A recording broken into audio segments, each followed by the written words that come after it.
ఇదే అంశానికి సంబంధించి మా ప్రతినిధి రెహనా సిద్ధంగా ఉన్నారు. థర్డ్ లిస్ట్ రిలీజ్ అయింది. కొన్ని పేర్లు అయితే మాత్రం ఆల్రెడీ ఎన్టీవీ బ్రేకింగ్ లో చూస్తూ ఉన్నాము. రెహనా, కొంతవరకు కూడా తిరువూరుకు సంబంధించి కొంత ఇబ్బందికర పరిణామం ఉంది సాయంత్రం వరకు. కానీ ఫైనలైజ్ చేశారు నల్లగట్ల స్వామిదాస్ కి, ఎంపీ కేశినేని నాని అనుచరుడికి. సో అక్కడ మరి రక్షణ నిధిని ఎలా ఈక్వల్ చేస్తారు, పార్టీని లో ఉన్నటువంటి అసంతృప్తిని ఎలా హ్యాండిల్ చేస్తారు? దేవి, వైసీపీ చేస్తున్న మూడో జాబితా కసరత్తు కొలికి వచ్చింది. 23 మంది సభ్యులతో 23 నియోజకవర్గాలకు సంబంధించిన అసెంబ్లీ, అదేవిధంగా పార్లమెంట్ సెగ్మెంట్ కు సంబంధించిన కసరత్తు పూర్తయింది. వీటిని కాసేపట్లో అధికారికంగా విడుదల చేయనున్నారు. ప్రస్తుతం మనం చూసుకున్నట్లయితే క్యాంపు కార్యాలయంలో సజ్జల రామకృష్ణారెడ్డి, బొత్స సత్యనారాయణ కీలకంగా ఫైనల్ లిస్ట్ కి సంబంధించి తుది జాబితా సిద్దం చేస్తా ఉన్నారు. ముఖ్యమంత్రి ఇవాళ ఉదయం నుంచి కూడా దఫాలుగా సమావేశాలు నిర్వహించారు. గత కొద్ది రోజులుగా ఈ కసరత్తు జరుగుతోంది. ప్రస్తుతం కొలికి వచ్చింది. 23 నియోజకవర్గాలు, పార్లమెంటు, అసెంబ్లీ నియోజకవర్గాలకు సంబంధించిన చిట్టా సిద్దమైంది. మరి కాసేపట్లోనే సజ్జల రామకృష్ణారెడ్డి, బొత్స సత్యనారాయణ మీడియా ముందు అధికారికంగా వెల్లడించనున్నారు. ఇక మనం చూసుకున్నట్లయితే నియోజకవర్గాలు తిరువూరుకు సంబంధించి రక్షణ నిధి వైసీపీ నుంచి సిట్టింగ్ ఎమ్మెల్యేగా ఉన్నారు. ఆయనకి అక్కడ టికెట్ ఇవ్వట్లేదు అనే మెసేజ్ ని ఆయనకు ముందే కమ్యూనికేట్ చేశారు. ఈ నేపథ్యంలోనే రక్షణ నిధి ఇతర పార్టీకి వెళ్లే వైపు ఆయన ఆలోచన చేసుకుంటున్నట్టుగా సమాచారం అందుతుంది ఆయన వర్గాల నుంచి. మరోవైపు కేశినేని నాని టీడీపీ నుంచి ఇప్పటికే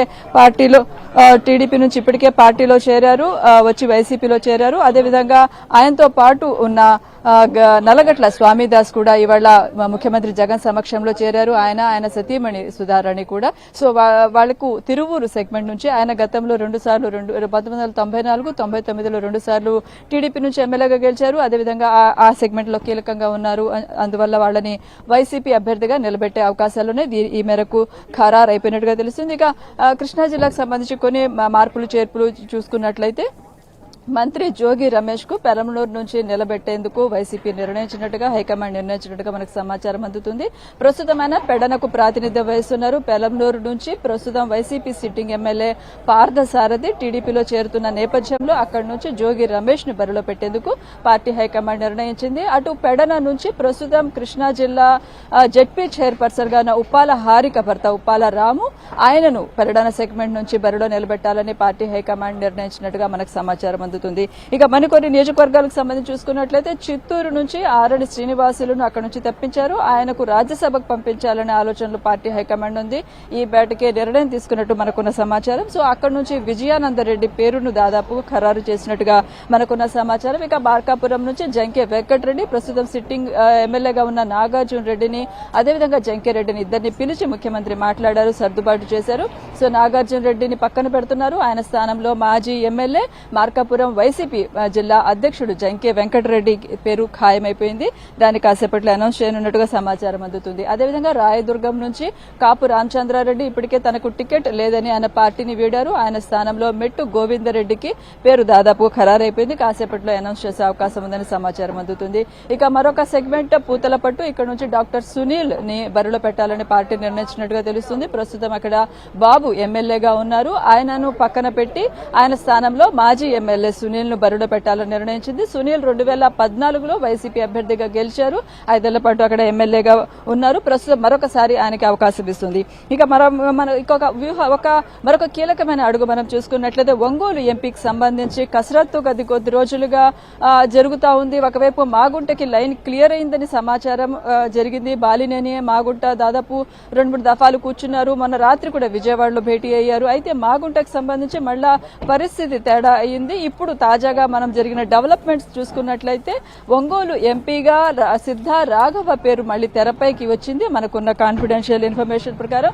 సో సిద్ధా రాఘవ గతంలో టీడీపీలో మాజీ మంత్రిగా ఉన్నారు. ఆ తర్వాత వైసీపీలో చేరారు. ఆయన ఇప్పుడు ప్రస్తుతం వైసీపీలో కొనసాగుతా ఉన్నారు. సో ఒంగోలు ఎంపీగా సిద్ధా రాఘవను పంపించే అవకాశాలున్నాయి. దీన్ని పార్టీ సీరియస్ గా పరిశీలన చేస్తున్నట్టుగా మనకు అర్థమవుతా ఉంది. ఇక మనం మరికొన్ని నియోజకవర్గాలకు సంబంధించి చూసుకున్నట్లయితే విజయనగరం నుంచి మజ్జి శ్రీనివాస్ చిన్న సీన్ అంటారు, ఆయన పేరు దాదాపుగా విజయనగరం ఎంపీగా ఆయన పేరు దాదాపుగా ఖరారైనట్టు తెలుస్తుంది. విశాఖపట్నం నుంచి బొత్స ఝాన్సీ పేరు దాదాపుగా ఖరారైపోయింది, ఆమె పేరు ప్రనౌన్స్ చేసే అవకాశాలు ఉన్నాయి. సో మీద చూసుకున్నట్లయితే కీలకమైన నిర్ణయాలు మరి కాసేపట్లో వెల్లడి కానున్నాయి. 23 నియోజకవర్గాలకు సంబంధించి అసెంబ్లీ లోక్సభ నియోజకవర్గాలకు సంబంధించిన జాబితా రెడీ అయ్యింది. ప్రస్తుతం క్యాంప్ కార్యాలయంలో ఈ చిట్టాను కంపోజ్ చేస్తా ఉన్నారు బొత్స సత్యనారాయణ, అదేవిధంగా సజ్జల రామకృష్ణారెడ్డి సమక్షంలో ఈ చిట్టా రెడీ అవుతుంది. కాసేపట్లో మీడియా ముందు రిలీజ్ కానుంది. దేవి, అంటే ఇప్పుడు సూళ్లూరుపేట విషయానికి వచ్చేసరికి తిరుపతి ఎంపీ గురుమూర్తిని ఎంచుకోవడం వెనుక ఏ ఈక్వేషన్స్ పనిచేసాయి అనుకోవచ్చు? ప్రస్తుతం చూసుకున్నట్లయితే తిరుపతిలో కూడా సూళ్లూరు ప్రస్తుతం తిరుపతి ఎంపీగా ఉన్న గురుమూర్తిని అక్కడ నుంచి తప్పించి సూళ్లూరుపేట సంజీవయ్య ప్లేస్ లో ఆయన్ని కలివేటి సంజీవ ప్లేస్ లో ఆయన బరిలో పెట్టాలని పార్టీ నిర్ణయించింది. ఇవాళ మనం గురుమూర్తి కూడా క్యాంప్ ఆఫీస్ కు వచ్చారు, ఆయన కూడా పిలుపు వచ్చింది. అదేవిధంగా కలివేటి సంజీవయ్య కూడా ఇవాళ క్యాంపు కార్యాలయానికి రావడం జరిగింది. ఇద్దరికి కమ్యూనికేట్ చేశారు ఈ మార్పు ఎందుకు చేస్తున్నాము అనేది. సంజీవయ్య కంటే కూడా అక్కడ గురుమూర్తిని పెట్టడం వల్ల గెలుపు అవకాశాలు ఎక్కువ ఉంటాయని పార్టీ నమ్ముతుంది. కాబట్టి గురుమూర్తికి అక్కడి నుంచి కలివేటి సంజయ్య ఎస్సీ సెగ్మెంట్ అది అక్కడి నుంచి బరిలో పెట్టడానికి పార్టీ నిర్ణయించింది. అయితే తిరుపతి ఎంపీగా ఎవరిని పెడతారనే విషయంలో ఇంకా స్పష్టత రాలేదు. ఇంకా మరికొన్ని నియోజకవర్గాలకు సంబంధించి కూడా ఇంకా వాస్తవంగా చెప్పాలంటే కసరత్తు కొనసాగుతూనే ఉంది. ఇప్పటి వరకు స్పష్టత వచ్చి ఎవరిని పెడితే గెలుపు అవకాశాలు ఉంటే సోషల్ ఈక్వేషన్ ఏది బెటర్ గా ఉందనే 23 నియోజకవర్గాల జాబితా వెలువడించనున్నారు. మరికొన్ని నియోజకవర్గాలకు సంబంధించి అయితే ఇంకా క్లారిటీ రాలేదని పార్టీ వర్గాల నుంచి అందుతుంది సమాచారం. నర్సరావుపేట నుంచి బీసీ అభ్యర్థిగా నాగార్జున యాదవ్ పేరును ప్రాథమికంగా నిర్ణయించారు. అయితే తాజాగా ఇవాళ మనం చూసాము పల్నాడు జిల్లా నుంచి పలువురు ఎమ్మెల్యేలు అందరూ కూడా సీఎం ని కలిశారు, సీఎంతో సమావేశమయ్యారు. నర్సరావుపేట ఎంపీ అభ్యర్థిగా ఎవరినో పెట్టాలి అనే అంశం మీద అక్కడ నుంచి ప్రస్తుతం లావు శ్రీకృష్ణదేవరాయలు ఎంపీగా ఉన్నారు. అయితే ఆయన స్థానంలో కమ్మ సామాజిక వర్గానికి చెందిన కృష్ణదేవరాయల స్థానంలో పల్నాడు ఎంపీగా బీసీ సామాజిక వర్గ వ్యక్తిని పెట్టాలనేది పార్టీ అధిష్టానం భావిస్తున్నట్టుగా తెలుస్తుంది. సో బలమైన బీసీ అభ్యర్థి ఎవరన్న కసరత్తు ఇవాళ జరిగింది. పల్నాడు జిల్లా నుంచి ఎమ్మెల్యేలు అటువైపు కాసు మహేష్ రెడ్డి, పిన్నెల్లి రామకృష్ణారెడ్డి వీళ్ళందరూ వచ్చి ముఖ్యమంత్రితో సమావేశమయ్యారు. ఈ కసరత్తు కొలిక్కి వచ్చిందా రాలేదనేది మనకు కాసేపట్లో స్పష్టత వస్తుంది. అయితే నర్సరావుపేట నుంచి బీసీ అభ్యర్థిని పెట్టాలి, బలమైన బీసీ అభ్యర్థిని పెట్టాలనే ఒక ఆలోచన అయితే పార్టీ హైకమాండ్ చేస్తున్నట్టుగా మనకు సమాచారం అందుతుంది. అటువైపు నంద్యాల నుంచి సినీ యాక్టర్ ముస్లిం అభ్యర్థిని పెట్టాలనే ఆలోచన చేస్తున్నట్టు తెలుస్తుంది.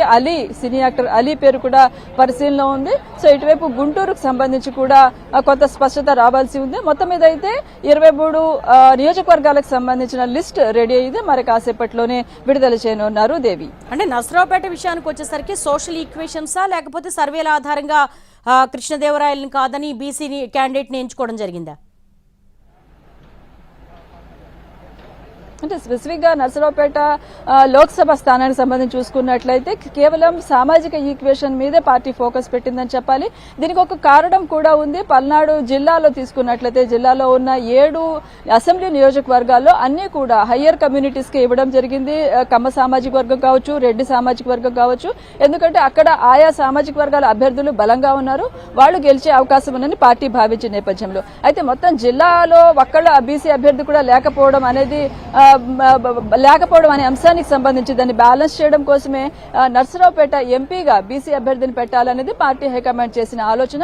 సో కృష్ణదేవరాయలకు సంబంధించి ఆయన గెలిచే అభ్యర్థి, ఆయన గెలుపు అవకాశాలు ఉన్నాయని పార్టీ నమ్ముతున్నప్పటికీ కూడా పల్నాడు సెగ్మెంట్ కి సంబంధించి ప్రధానంగా బీసీ అభ్యర్థి ఎవరూ లేరు కనుక ఆయన అక్కడ బీసీ అభ్యర్థిని పెట్టినట్లయితే పల్నాడు జిల్లాలో కొంచెం సోషల్ ఇంజనీరింగ్ బ్యాలెన్సింగ్ అవుతుంది అనేది పార్టీ ఆలోచనగా మనకు కనిపిస్తోంది. దేవి, అంటే కొంతవరకు కూడా పార్టీలోకి ఇతర పార్టీల నుంచి వచ్చిన ఇప్పుడు కేశినేని నాని కావచ్చు, ఆయన అనుయాయుడు కావచ్చు, నల్లగట్ల స్వామి దాస్కి ఇవ్వడం కావచ్చు, అలాగే ఇటు వచ్చేసరికి సిద్ధా రాఘవ, ఇట్లాంటి ఈక్వేషన్స్ అన్నీ కూడా వైసీపీలో సిట్టింగ్లు కావచ్చు, లేకపోతే సీట్ వస్తుందని ఆశవాళ్ళు కావచ్చు, వాళ్ళలో కొంత అసంతృప్తి నెలకొనే అవకాశం ఉంది. దీన్ని ఎలా హ్యాండిల్ చేయబోతున్నారు? ఇంకా జంపింగ్లు జరిగే అవకాశాలు కూడా ఉన్నాయి కదా. ఖచ్చితంగా ఇదైతే జరుగుతుంది. ఇప్పుడు మనం టీడీపీ నుంచి అక్కడ తనకు టికెట్ ఉండే అవకాశం లేదు అని స్పష్టమైన నేపథ్యంలోనే కేసినేని నాని బయటకు వచ్చారు. ఇప్పుడు విజయవాడ ఎంపీగా వైసీపీ కేసినేని నానిని లేదంటే ఆయన కుమార్తెను బరిలో పెట్టే అవకాశాలు ఉంటాయి. అదేవిధంగా తిరువూరు సెగ్మెంట్ లో రక్షణ నిధిని పక్కన పెట్టి అక్కడ టీడీపీ నుంచి వచ్చిన స్వామిదాస్ కి అవకాశం ఇస్తారు. మనం చూసుకున్న పార్టీ నుంచే కొంతమంది ఎమ్మెల్యేలు తమకు టికెట్ లేని నేపథ్యంలో బయటకు వెళ్లారు. కాపు రామచంద్రారెడ్డి, పార్థసారథి, అదేవిధంగా మనం చూసుకున్నట్లయితే పరువుల ఎమ్మెల్యేలు ఇప్పటికే బయటకు వెళ్లడం జరిగింది. కర్నూలు ఎంపీ సంజీవ్ కుమార్ కూడా ఆయన పార్టీని వీడారు. సో ఇలాంటివైతే ఖచ్చితంగా కొన్ని అనివార్యంగా జరుగుతాయి. అదే సమయంలో టీడీపీ ఇతర పార్టీల నుంచి వైసీపీలోకి వచ్చే అభ్యర్థులు ఎవరున్నారు, బలమైన క్యాండిడేట్స్ అనేది కూడా వైసీపీ ఆలోచన చేస్తుంది. అటువైపు చూసుకున్నట్లయితే బందరు ఎంపీ నుంచి ఎంపీగా వంగవీటి రాధాను బరిలో పెట్టే ఒక ఆలోచన కసరత్తు కూడా వైసీపీ చేస్తున్నట్టుగా తెలుస్తుంది. వంగవీటి రాధాను పార్టీలో చేర్చుకునే ప్రయత్నం చేస్తా ఉన్నారు. అంటే సాధారణంగా ఎన్నికల సమయంలో జంపింగ్ జిల్లాని ఉంటూనే ఉంటారు. వాళ్ళకి టికెట్ రాని నేపథ్యంలో పక్క పార్టీల వైపు వెళ్లడము, అదేవిధంగా వేరే పార్టీలో ఉన్న బలమైన అభ్యర్థులు ఎవరిని ఎంచుకుని తీసుకురావడం జరుగుతుంది. సో ఇలా తీసుకొచ్చే క్రమంలో కొంత అసంతృప్తి ఉంటుంది. అసంతృప్తిని ఒకవైపు హ్యాండిల్ చేస్తూనే ఉన్నారు. ఎక్కడైతే అసమ్మతి గళాలు ఉన్నాయో వాళ్ళని సర్దుబాటు చేసే ప్రయత్నం చేస్తూనే ఉన్నారు. సర్దుబాటు కాని నేపథ్యము లేదంటే ఖచ్చితంగా తమకు టికెట్ కావాలని ఎవరైతే పట్టుబడతారో వాళ్ళు వేరే పార్టీలకు వెళ్లడం అయితే జరుగుతూ ఉంది. ఇది కొంత పార్టీలో నుంచి బయటకు వెళ్లడమో మరికొంతమంది కూడా వెళ్లే అవకాశాలే మనం కొట్టి పారేయలేము. దేవి, అంటే థర్డ్ లిస్ట్ విషయానికి వచ్చేసరికి చాలా వరకు ఒక తీవ్ర కసరత్తు నడిచింది. ప్రకాశం జిల్లా విషయానికి వచ్చేసరికి చాలా కన్ఫ్యూజన్ నెలకొని ఉన్నటువంటి పరిస్థితి కనపడుతుంది. అక్కడ ఈక్వేషన్స్ కు సంబంధించి కావచ్చు, అక్కడ మాగుంట శ్రీనివాసులు రెడ్డి సీటుకు సంబంధించి కావచ్చు, దాన్ని ఎలా సార్ట్ అవుట్ చేయబోతున్నారు? ఖచ్చితంగా చూసుకున్నట్లయితే కొన్ని నియోజకవర్గాల్లో కొన్ని జిల్లాల్లో సెటిల్ చేయడము లేదంటే ఇష్యూస్ ని సార్ట్అవుట్ చేయడం అనేది పార్టీ హైకమాండ్ కి కొంచెం ఛాలెంజింగ్ గానే ఉందని చెప్పాలి. ప్రధానంగా మీరు అడిగినట్లు ఒంగోలు జిల్లాకు సంబంధించి బాలినేని శ్రీనివాస్ చాలా సార్లు క్యాంపు కార్యాలయానికి వచ్చారు. అదేవిధంగా ఇతర నాయకులతోటి, విజయసాయిరెడ్డితోటి, ఇతర నేతలతోటి సమావేశం అవుతూనే ఉన్నారు. ప్రధానంగా మాగుంటను పార్టీలోనే కొనసాగించే ప్రయత్నం బాలినేని కూడా తీవ్రంగానే చేశారు. అయితే బాగుండా ఉంటారా, వేరే పార్టీలోకి వెళ్తారా, ఆయన ఇప్పటికే టీడీపీలోకి టచ్ లో వెళ్లారని ప్రచారం జరుగుతుంది. ప్రకాశం జిల్లాకు సంబంధించిన ఇతర సెగ్మెంట్లు దర్శి కావచ్చు, అదేవిధంగా గిద్దలూరు, ఇలా కొన్ని నియోజకవర్గాలు ఉన్నాయి. వాటి మీద కూడా కసరత్తు మొదటి ఫస్ట్ గానీ సెకండ్ లిస్ట్ లో గానీ చేయలేదు. బహుశా ఇప్పుడు థర్డ్ లిస్ట్ లో వాటిని అనౌన్స్ చేసే అవకాశాలు ఉంటాయి. అంటే ఒక అభ్యర్థి ఒక చోట నుంచి కనుక వెళ్లినట్లయితే అక్కడ ఎవరిని పెట్టాలి అని మాత్రమే కాకుండా సోషల్ బ్యాలెన్సింగ్ కూడా చేయాల్సి ఉంటుంది. పక్క నియోజకవర్గాల్లో రెడ్డి సామాజిక వర్గము లేదంటే బీసీ సామాజిక వర్గాన్ని పెట్టాలి. సో ఈ బ్యాలెన్స్ చేయాల్సి ఉంటుంది. ఆ క్రమంలోనే బహుశా ప్రకాశం జిల్లాకు సంబంధించి కొంత కాంప్లికేటెడ్ గా అయితే ఉండింది. ఇప్పటికి కూడా ఒంగోలుకు సంబంధించి కొంత స్పష్టత రాలేదని చెప్పాలి. సిద్ధా రాఘవ పేరు బయటకు వచ్చినప్పటికీ, పరిశీలనలో ఉన్నప్పటికీ కన్ఫామ్ గా అది నిర్ధారణకు వచ్చారా లేదా అనే దాని విషయంలో ఇంకో కొంత స్పష్టత రావాల్సి ఉంది.